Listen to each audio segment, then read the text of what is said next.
5:30, call the short of the Republican caucus meeting. I guess since we're present, we can just do roll call. Fred Westcott.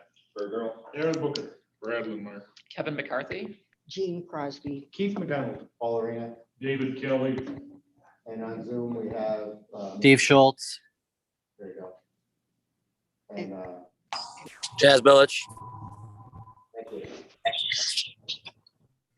Okay. Good. Did you hear from John too?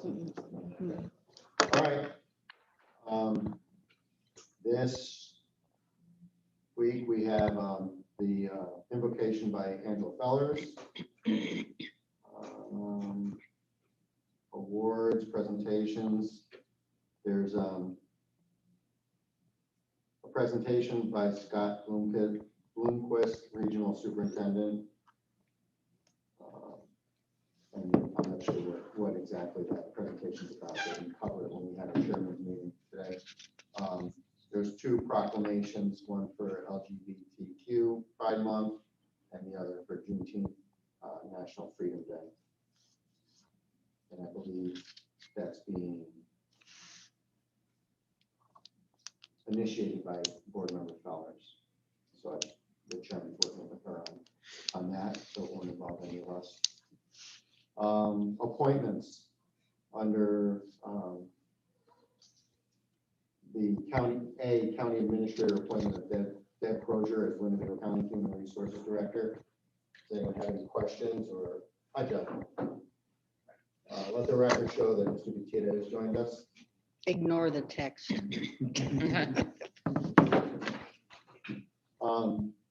So Deb Crozier being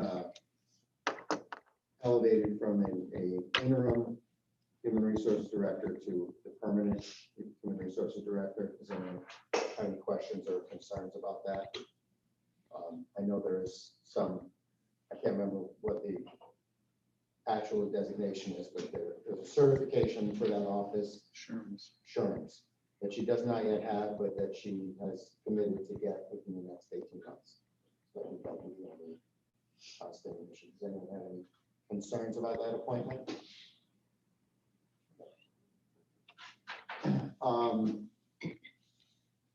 There's a appointment for the New Milford Fire Protection District, Rob Sickler. It's a reappointment. It'll be laid over. And for the Cherry Valley Fire Protection District, William Burr. Oh, these are three of them. Rebecca Ian and Carl Erickson. Anybody have any comments or input on any of these individuals? I support the New Milford Fire Protection District appointment for sure. Okay, great. That's good to know. Thank you, Mr. Keller. I agree with it. Okay. Okay, standing committees, finance. Who from finance would like to cover this? I can. Yeah, you. Yeah. Go ahead.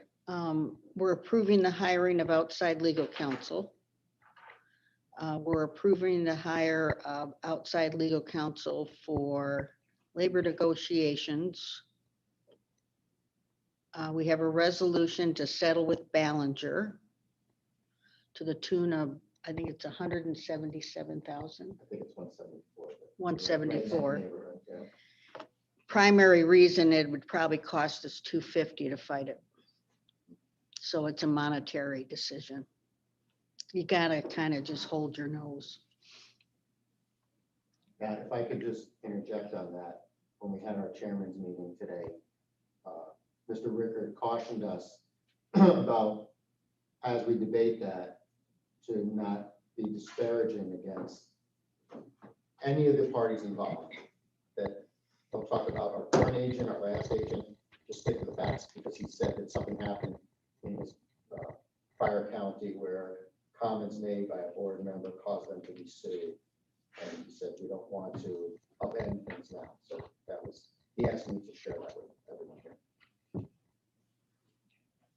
We have an ordinance to approve a budget amendment for self-representing litigant grant to be laid over, and we have a resolution to approve a workman's comp settlement, and I think that settlement is 25,000. That one I think was, that's the truck, 77,000. That's the truck. Yeah. Okay, So, I took that go Um, ahead. Yeah, go ahead. on that. So, after our meeting, I got to thinking about the situation, the comments by the attorney that access will be access, and I said, no, this was probably an avoidable accident. More than likely, there was training involved. If there wasn't, then our highway department is not in compliance with how to handle commercial drivers and their driver licenses. The federal government mandates that safety training be provided to all employees that hold commercial driver licenses. Just knowing the personalities of the previous guy out there and Carlos now, I'd be real surprised if those files aren't accurate, that their driver qualification files don't show that they've had that safety training. And safety training in transportation business, one of the most basic things is a 3-point contact entrance and exit of the truck. And so if that's the case, if he was trained and there's documentation, then, well, then it is an avoidable accident. He just made a decision not to follow the training. So I asked Pat Thompson to look into that, see if there's, first of all, if they keep driver qualification files, which is mandatory, or not, there is safety training, and if it's documented.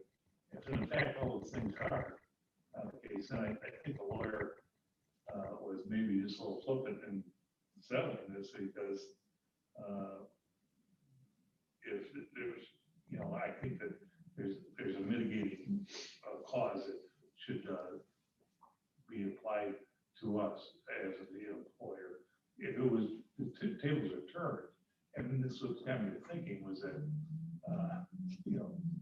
this workman comp lawyer, whoever this employee hired, he certainly didn't bring up any lack of training, because if he had, and we would have been on notice about it, that we had training. So I have a feeling we probably have provided the training, and that it should have been a mitigating factor in this. So I'd ask Ed Thompson to look into it. So we did talk about that this afternoon, and Mr. Thompson is confirming with our highway department that they received the proper training. For those of you who didn't watch the finance committee meeting, this was a, It was close session. oh, it was closed down, okay. So a employee was exiting a dump truck and slipped and fell and was significantly injured. That enough that it was debilitating, right? Permanent debilitation. So that's what this case is about. So wouldn't workman's comp cover that, or is this an addition? It's over. Is it the ball? Okay, Well, that's, we're self-insured, right? That's is it, right. okay, We're not like the city of Rockford where they have their own work comp agency. okay, right. Yeah. All right, So I did ask the attorney, because they just said he fell out of a dump truck at first. And I questioned, did he fall out of the dump box or the cab, to see like, was it, what was going on? mhm. But how did she respond to that? Like, because she said whether it was was negligence the- or not. The problem we have is, John's right, most accidents are avoidable. But accidents are accidents. So we're kind of in that sphere. Right. I mean, it's that simple. I mean, I'm going to say 95% of all accidents are avoidable. If people just pay attention to what they're doing. But that doesn't happen. That's just not real world. But yeah, I'm just saying that if we provide specific training. And you're absolutely right. What we have to do is put this in our, brain trust, and in the future, investigate that stuff a little sooner. We're out of compliance. Yeah. That's a big risk management problem. Huge. So, Thank you, Chairman. And I'm not an expert on work was involved with labor at the city of Rockford, the union steward, have been through some of these work on cases with some of our employees. And from what I remember, if the employee does something that's negligent, does something that he shouldn't do and still gets hurt, it doesn't matter. An employee can be drunk, high on drugs. If he gets hurt at work comp provides that. It doesn't matter, but the training is a great point. And that's, something that we can look forward to the future is that we implement the OSHA training, make sure that it's applicable. I think there's a 40-hour course, on safety, and that covers everything. 3-point contact, I remember that from taking my CDL. I did have an incident. I snow plowed. After 11 hours, got out of the plow truck, and there was ice and snow on the first rung, and I went down. I still had a hold of the door and hold of the grab bar there, but as soon as I hit that first rung, I was down. So there is incidents, there are accidents. So a lot of people are leaving the accident wordage alone and just using incidents. That's what the police do. As far as I know, it's not an accident, it's just an incident report. They changed from accident report to motor crash report. Motorist crash report now. Right. And I'm not sure if that came through the insurance agency or what, but I would imagine. But yeah, it doesn't matter if there's negligence or anything. If he gets hurt at work, it's work.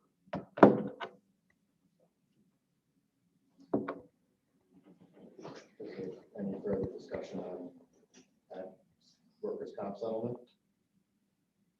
On any of these other items on finance?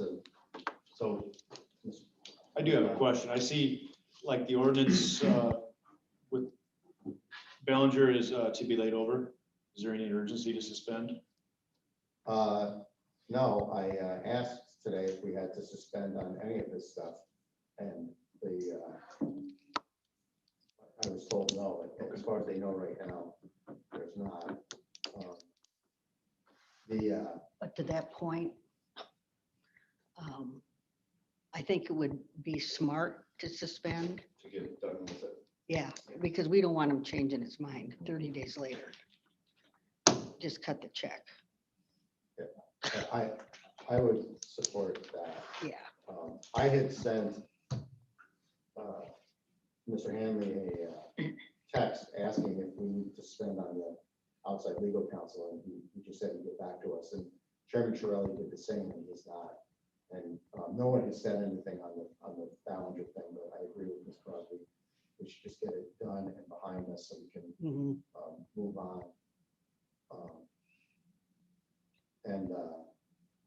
Is everyone familiar? I think I talked to a lot of people about the hiring outside counsel. Was this all done in closed session the other day? Yeah, contract So, negotiations. you're all familiar with that? Did I talk to everyone about it? Yes. All right, so that's all good.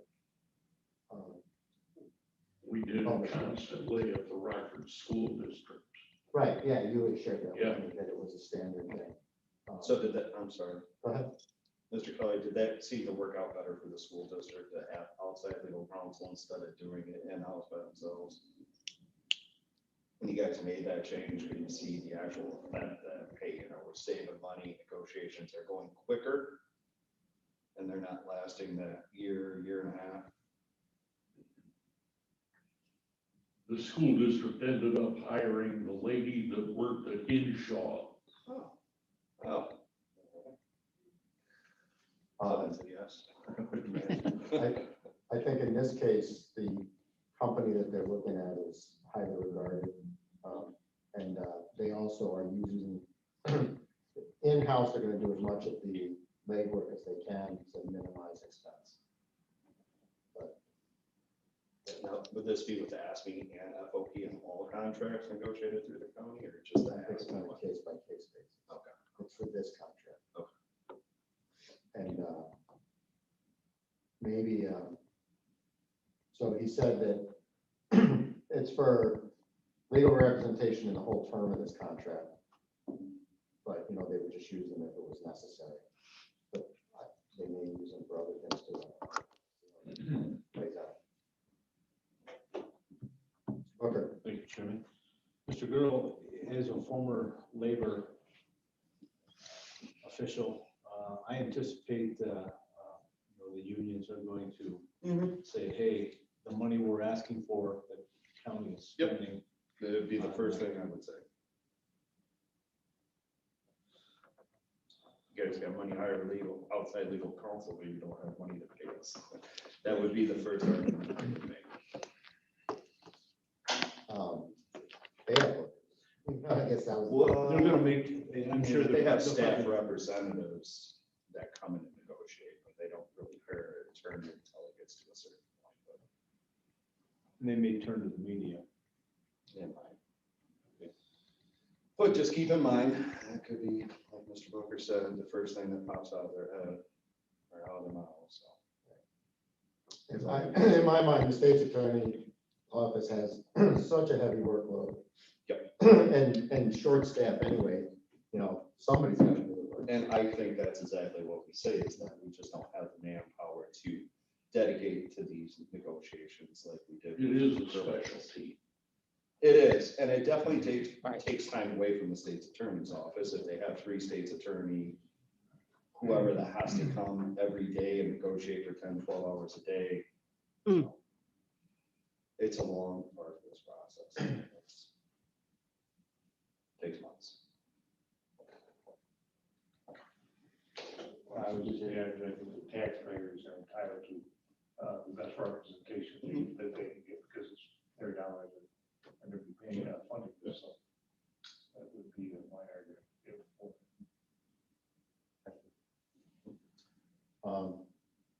Is there any other discussion on any of the items on the finance agenda? Mr. Schultz or Mr. Village, do either of you have anything to add? This is Steve. I just think it'd be valuable for us to at least ask the questions after the negotiations are completed, why the state's attorney believed that it turned out well or it turned out poorly. That's a good point. Good point, yeah. We'll make sure we follow up on that. I'm sure whatever contract they. Yeah, I'm negotiate, sure. they'll almost, yeah. Right. Thank you for that, Mr. Schultz. Okay, moving on, zoning. There's nothing on, Next week. Meeting next week, but nothing this week. all right, economic development, Mr. Village. Anything you'd like to share with us? We have no report this week. We are going to be looking at a couple things that are in the pipeline for, I believe we're going to be setting a meeting either next week or the week following. But we're still waiting on final documentation from the city for this upcoming tax abatement that was asked of us. So we have nothing at the moment. Thank you. Operations and Administrative Committee, Mr. McDonald. Thank you, Mr. Chairman. We've got 2 resolutions. First one's urging the General Assembly and Governor to assist counties required to meet deadlines for the reapportionment. It looks like it's going the right direction. We passed it anyways out of an abundance of caution in case something changes. On that point, when we spoke with the chairman today, the governor has already signed what we wanted. So the items now moved. So they suggested that we And broke a campaign pledge. that we postpone this item indefinitely. So Okay. it has no more relevance. We will postpone it indefinitely then. The second resolution authorizing the execution of an agreement with Swedish American Health System for on-site wellness. And that passed. The people that I've only talked to 3 people, department leaders, but everybody seems very happy with the job that they're doing and urges its approval. Any discussion on items on the operations agenda? Okay, we'll move on. Go ahead. One thing, wasn't there the veterans, That got laid over. that got laid over? And the reason for that is because we wanted Mr. Crowley to do the audit. Those in operations, I think Mr. Crowley was going to send emails to us. I haven't followed up to see if we received them. Does I anybody? received one, I didn't get a chance. to read Okay. it. Yeah, he sent it out. So he explained the situation with what's going on. We'll talk about it again in the next operations meeting. There seems to be some conflict of who's really doing what and who's not. Right.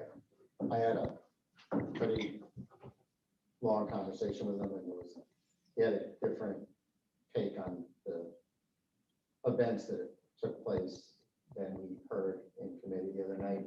And he was also going to share his memo, or did he ask you to share it with the Veterans Committee, with their board? Because he said everyone there might not know the history. Sure, because in 2015, there was an audit performed. By 2019, the recommendations from that audit still hadn't been implemented. So Mr. Crowley doesn't feel like he should waste his department's time by doing another audit when they don't have policies and procedures to follow.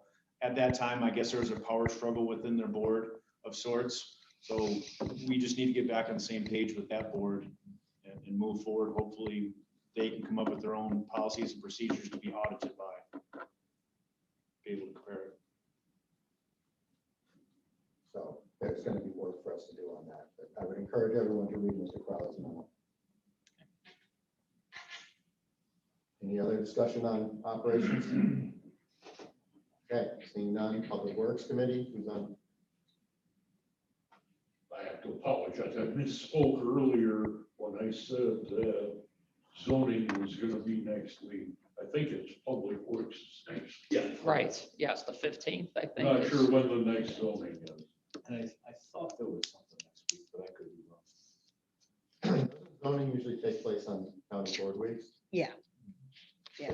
Because I saw the agenda came up for the zoning board of Board of appeals. Appeals, yeah, Right.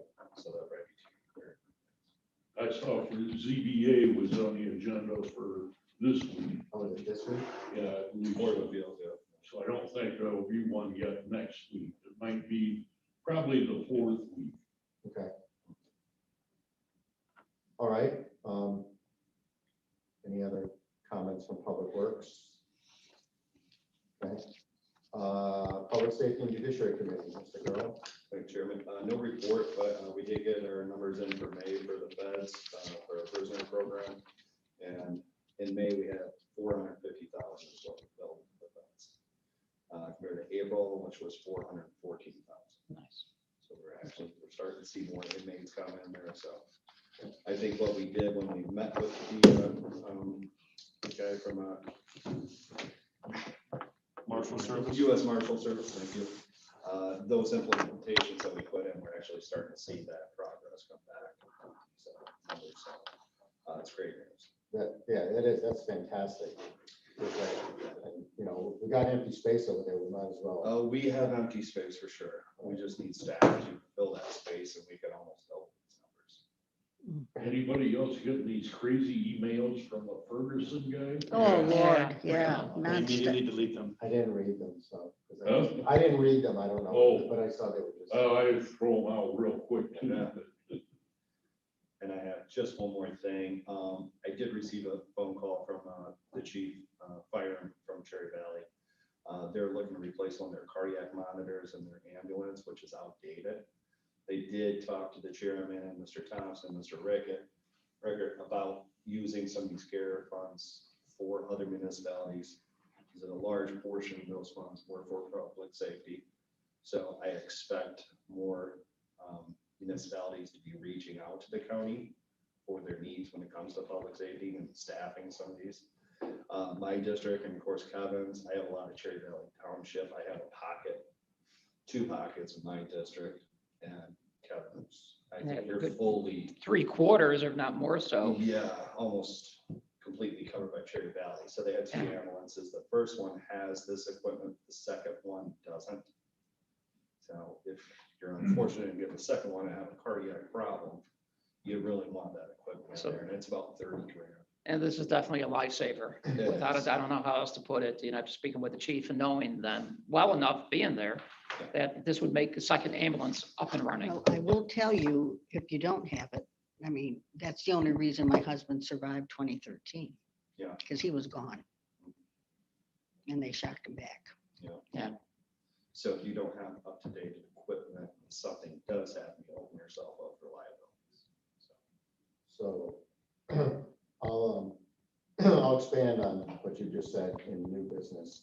Just to wrap up public safety, I just wanted to ask you, I'd still like to see us do some, just, discussion meetings on this criminal justice thing, so that us and the public can better understand little parts of it, like, you know, they made changes to how an arrest would look, they made changes to trespassing. Now, I understand they talk about changing it, but I still think we should talk about what it actually is today.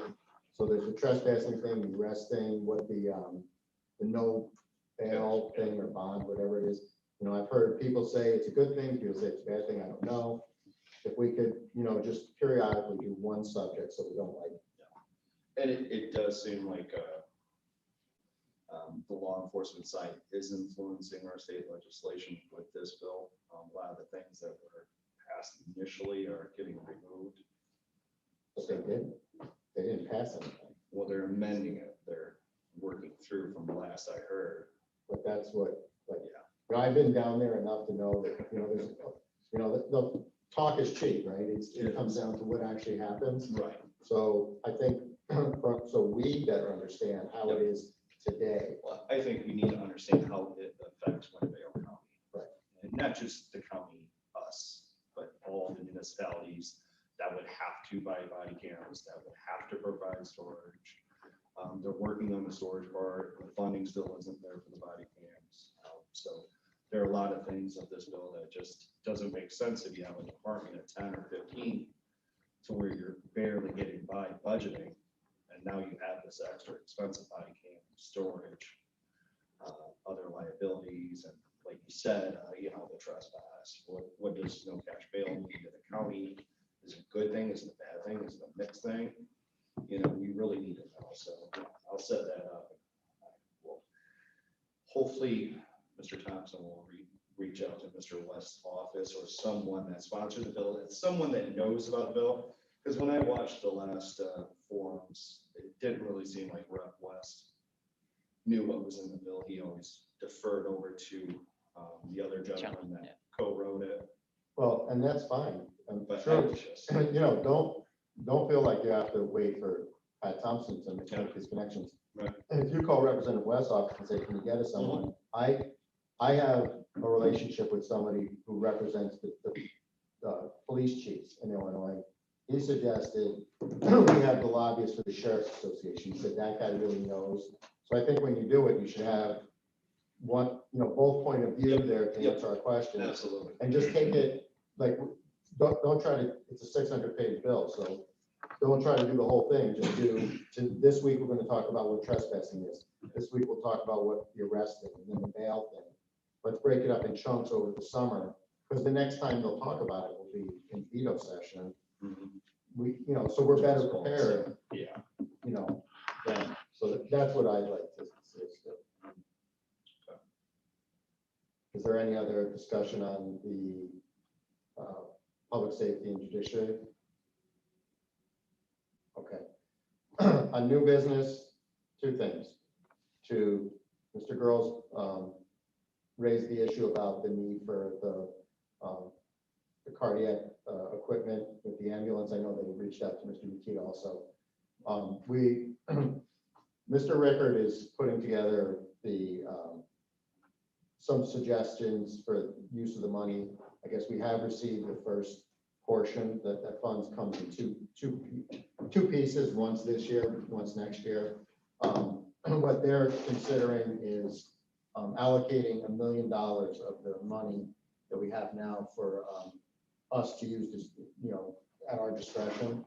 We talked about whether the board appoints a committee to decide how to do it, or the other side that we talked about is just take it and divvy it up evenly between the districts, so that each district, if they allocate $1 million, each district would have allocated 50,000. And then, you know, if, you know, you two wanted to, pool your resources to help, you know, say 15,000 of your district's money and 15 of yours for Charter Valley, that's fine. So that, you know, each district's gonna have different needs. You know, Mr. Webster's district is gonna be drastically different than a district that's, you know, right in the middle of Rockford, of what they might need. they brought up there's, businesses that didn't get assistance through the pandemic, that those might be needs, so I guess the feedback I'm looking for from all of you is, would you prefer it be an even allocation among districts across the county? Or would we do it by appointing a committee and they decide among them how it gets distributed and then it goes to the full board? If I may, Mr. Jim, I just like to point out, there's fire protection districts and there's fire departments, and there's an important differential.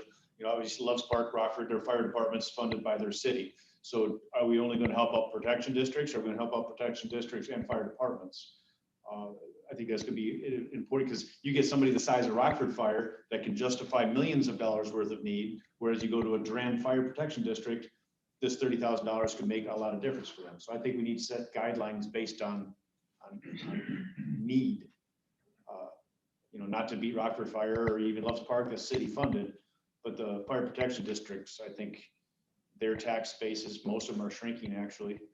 I think they're the ones hardest hit with a lot of these pandemic caused issues. I do have an email here from Chief of North Park Fire for $29,000 for, it's called a Lucas device. And if anybody's had, unfortunately, to do CPR, the compressions, you're supposed to do 100 beats a minute. Yeah. You strap this to your chest and it automatically does that for you. Yeah. It frees up valuable manpower to go do other things. And just frankly, it wears you out. Yeah, I was gonna say. So, Cherry Valley's looking for something, North Park's looking for something. It's just a matter of time before we have a line of every fire protection district want to know what they can get. So I think you're right. I almost think a committee would be a good idea to establish guidelines, approved areas for expenditure. I think that's a pretty good idea. Well, what they said to us upstairs is the Treasury has already created guidelines on how the money can be spent. So I guess what it comes down to is, do we create a committee of the board that's, 5 or 7 people that are making decisions for all of us?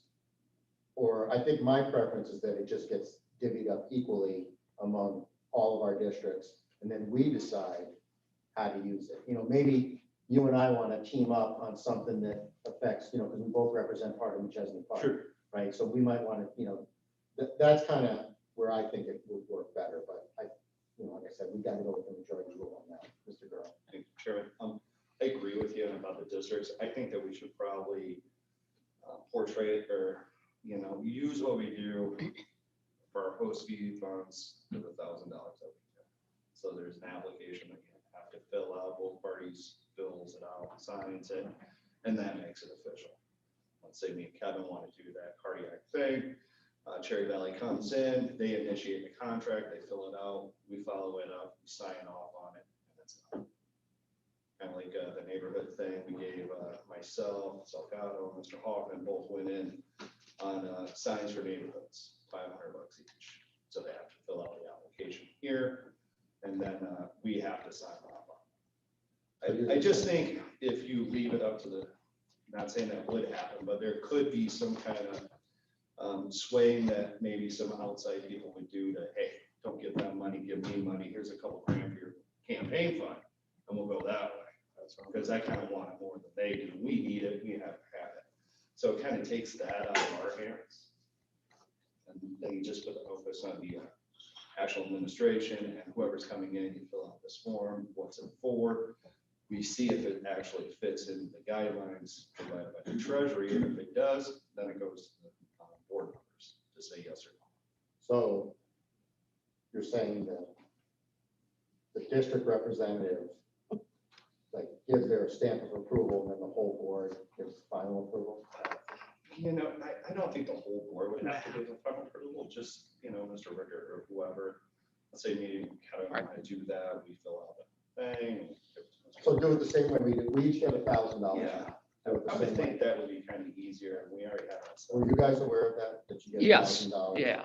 So you have $1,000 that you can allocate within your district by the end of this budget cycle for whatever nonprofit or, yeah, 501c3.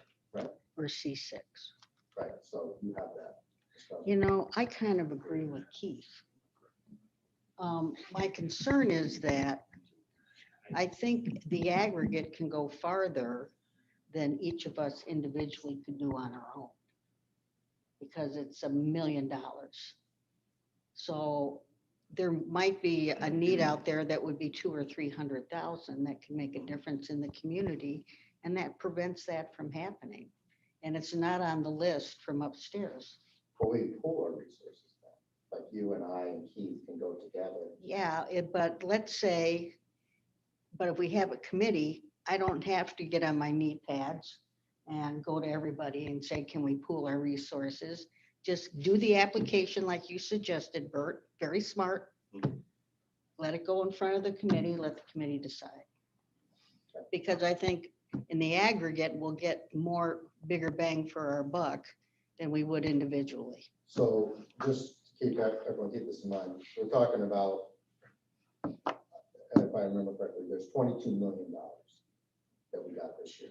So we are using, there will be big ticket items, big, this was the money for the little special projects that this was supposed to. So I get your point about the need for those big ticket items, but I think, and we'll have. Well, there'll be other smaller ones too, Paul. They're Right. not all going to be big ticket, Right. but there could be something that we can address that the powers to be upstairs are not going to touch for whatever reason.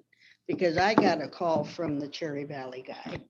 And when I talked to Ricketts and Thompson, well, we can't use those funds for that.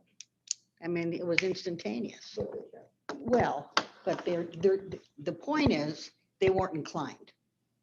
Their first response was no. That was their first response. There was grant money for that. Okay, well, there's going to be other things that are not going to make the list. And $1 million is a lot of money. So I would rather have them apply, make the decision, and I think our money can go further. That's just how I feel. A comment that I want to make about it is, we're talking about life safety, and it's really easy to get emotional with life safety. I think still nearly every day Rockford Fire runs out of ambulances and has to use Superior or Metro or Lifeline. So where do we draw the line? You have to be a fire protection district, but the private ambulance companies, no, sorry, we're not helping you? Or are we going to feel our heartstrings being tugged on and, okay, yeah, we should help the private ambulances as well? That's just another thing we need to think about. Where does the giving end? How far do we go with this? Go ahead. I think an answer to that will be who applies and is the need legitimate? Because if we have an application process, that kind of cleans up a lot right there. Sure. And then once the application comes in, we make the decision based on the information we have. Well, a couple points, and just Keith's last point, didn't Rockford get a pile of this money also? They got the same amount. Yeah. Yeah, I wouldn't be surprised if they tried to get some of ours. Yeah. So,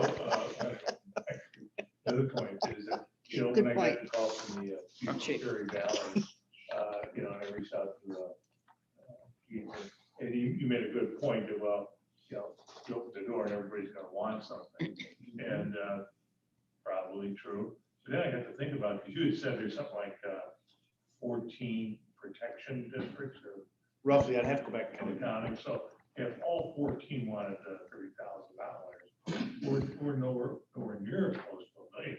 So where would that other money go? What other type of projects? So, and there's probably plenty of projects that are worthy of it, but I don't know what they are right now. We may not know for a while Well, until people start stepping forward. But I think can almost maybe set aside and say, we want to do $300,000 life support for volunteer fire or for fire protection districts, and then this other money, maybe 700,000. We're gonna maybe do it by district or by committee, either way. But I think if we specify a certain amount towards that effort, and then let's figure out what other causes that, and see who steps up. well, I just want to point out that we'll decide how the entire 22 million gets spent Right. in the end, right? It's entirely at our discretion. And when this budget item comes forward, and, you know, I said to them, we need to bring it forward for just discussion purposes, not with a resolution that here we're gonna pass it. As soon as we start talking about that, you're gonna know what the needs are, because I'm sure we're all gonna start getting phone calls. The purpose of the conversation tonight is just to put in your mind, this is something you have to think about. So we can decide. I mean, you could say, we're gonna take the whole 22 million and divide it up. You could, you know, you can do it however you want, but it's, you know, it's just something that we need to start getting our head around, Mr. Kelly. Thank you. I think we need to remember that we had, because of the pandemic, you know, revenue shortfalls. The first thing we gotta do is fix where our budget holes are, you know? And I think with a chunk of it needs to go to fixing budget holes. Mhm. Great. Isn't it, thank you, Chairman, isn't the state right on it, they can't use this for. And that's part of what To make up for lost tax revenue, you cannot use this money for the care. No, that's what it's for, to make up for losses or problems that came up because of it. But then there's other possible uses like water infrastructure. Yeah. It's an approved use for it. IT upgrades is an approved use for it. So they're looking at where we can use it and where it could be spent to position the county in the best place going forward. And then there's these gonna be unique needs that come up from within the community. Like, none of us would have known about the needs of these fire protection districts if, you know, we didn't start getting those phone calls. So that's what's gonna happen. And if I could, just, you know, the water infrastructure, that's one thing that we have in place to expand the new Milford and South throughout our county with our water system off of Baxter Road. And Joe Vanderworth was around, he talked about that, and that would actually be a money generator for the county. They talked about that today. That is one of the things on the contract. So I know Mr. Kelly said, you know, there's probably not a lot of them in New Milford that want to go, but if you look at the wells, they get contaminated, they're not that deep, they're really close to the septic. You know, they're antiquated way bad. So if we could provide water and make that investment, just like the city of Rockford, that would be our #1 economic producer is the water department. At least it is for the city of Rockford. that specific item was discussed today as a need that they intend to address. At least have that discussion and see if it's viable, see if it works. Oh, and remind me before we finish, there's something else I gotta talk to all of us about that. So anyway, the point of all this conversation is they're coming forward with, they've got the money. We're gonna put together a plan that we discussed, and there was, you know, the idea of, okay, how do we deal with these particular calls that we're all gonna get for special projects? And it was allocating $1 million, and then we determined how to do that up. But, you know, on the big picture stuff, that's also gonna be before us. Maybe once we see the whole plan, we'll be better prepared to make a decision on what's the best course of action. But I wanted you all to have it, just this in front of you to think about. Any other conversation on this topic? Mr. Schultz or Mr. Village, do you have anything that you'd like to add? Yeah, I'll just say that I feel very uncomfortable when we start talking about taking any amount of money, putting it in a pot and having it divided up by politicians.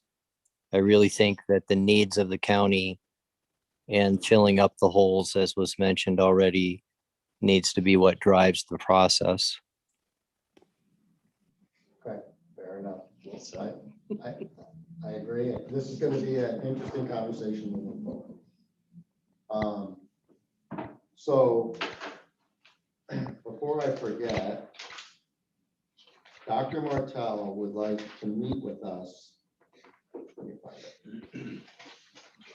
About, okay. She wants to have a 90-minute meeting with us to present data from the community health assessments and work through prioritization of strategies. So they're willing to provide a meal for the meeting. The question was asked, when to do that. I thought, during the day, a lot of members of this board are at work and couldn't attend. So the question become, would you want to do an evening meeting for it or a Saturday morning meeting? Evening. Evening. Think about that, we do a Monday off caucus night. Yeah. we could do Yeah. that. Perfect. No Saturday morning. Right, no, I want to give them Like the the day, Monday- especially in the your Monday we your have business. Monday. Yeah, from that and caucus. Monday night, yeah, Is that's good? Okay, that's what I'll share with them. and we'll still take the meal. Mr. Village, Mr. Schultz, do you have any feedback on that one? The evening is fine. Okay. That was easy. Okay, the last thing that's become, I guess, an issue is the trustee program has this provision in it about rejecting buyers. We've had this conversation before. We talked about creating standards. There's been conversation going on between Chairman Shirelli, the state's attorney's office, and R1 about what the IGA includes and what it means. It's the state's attorney's office's opinion that, as written, the recommendation has to come from R1. And the input I got is R1's not particularly thrilled about that because they don't want to be put in a position of liability by saying you shouldn't sell to this person.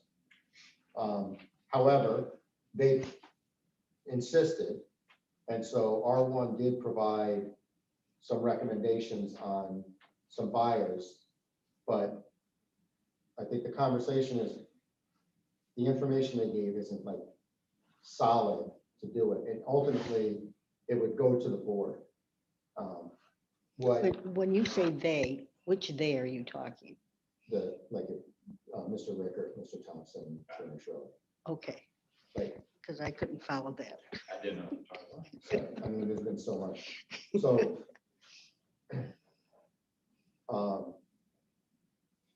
So, yeah, our IGA says it has to go to the board, is how it's written.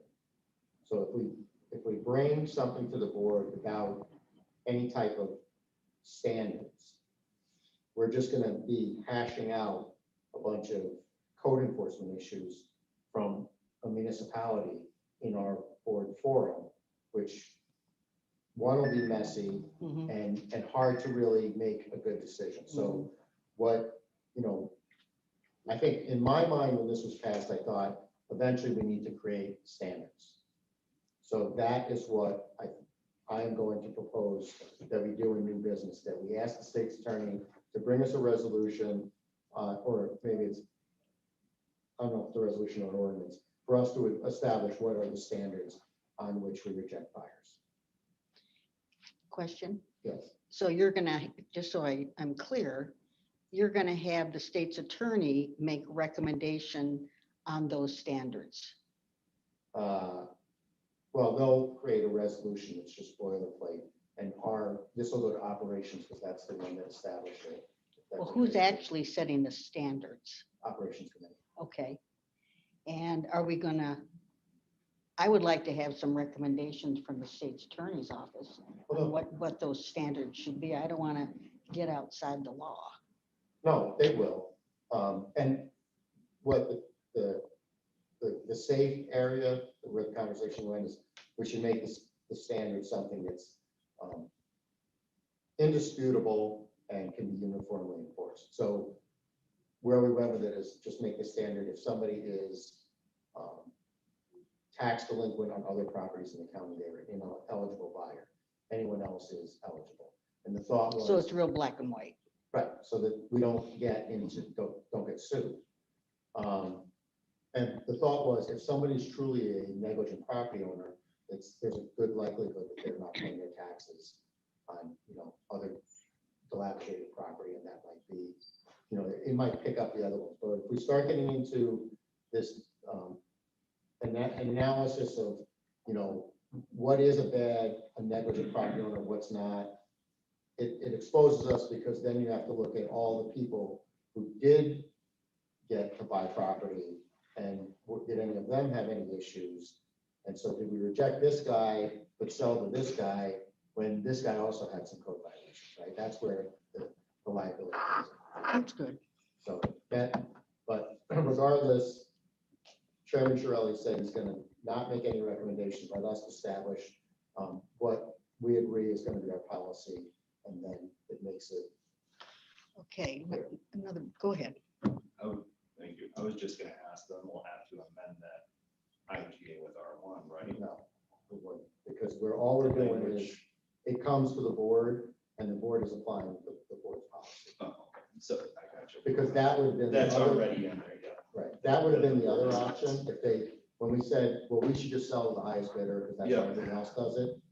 Then I think we would have to change the IGA, because it Okay. provides that provision, but however, doing it this way, and even moving forward, it almost kind of makes sense that you don't sell more property to somebody who's not paying their taxes. Right. elsewhere. And, yeah, we had this conversation many a times when we try to first start this, and exactly what would that subjective or objective view look like on whether a buyer is qualified. Right, exactly.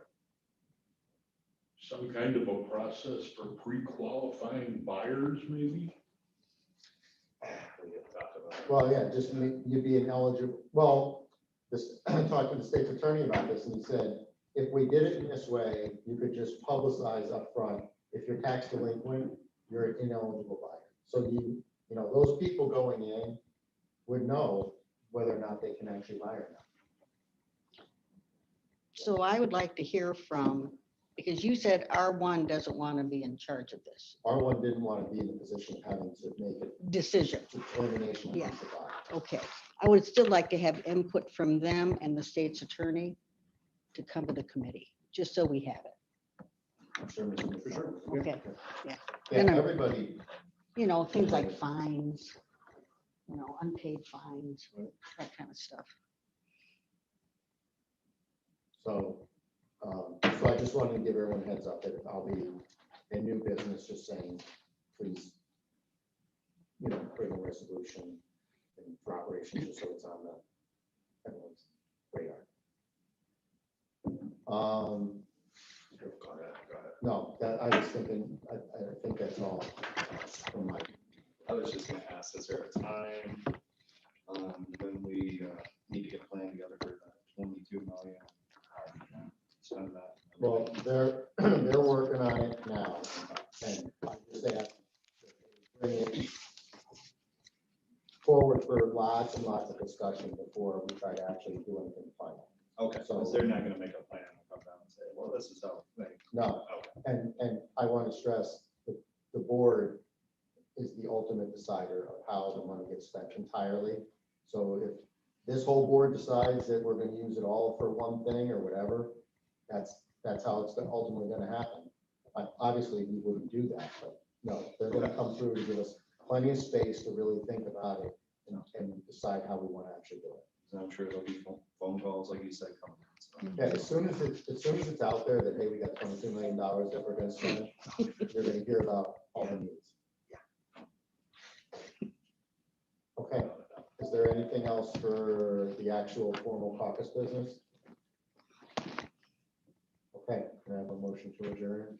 The move, all those in favor? Aye. All right, thank you. Guys, can